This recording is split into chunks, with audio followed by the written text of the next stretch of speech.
And Christ is the foundation of the entire book and everything that has been mentioned. And let me very quickly demonstrate that for you. In the beginning of the book in chapter 1, verses 1 through 3, you don't have to turn there, but John begins by talking all about who?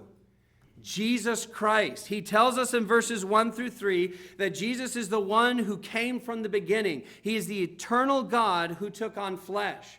In verses 2 and 3, he calls Jesus the Word of life, and the eternal life.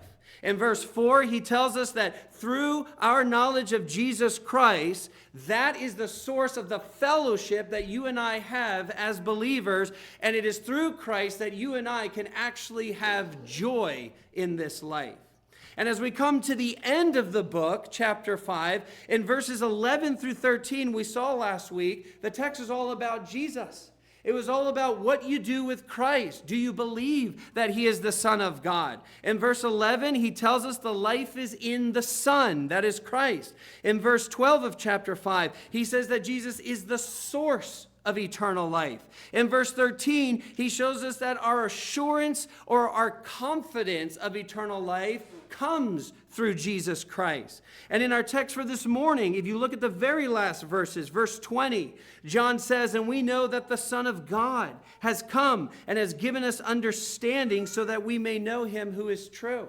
It is through Jesus that we can know the Father. And we are in him who is true, in his Son, Jesus Christ. He is the true God and eternal life.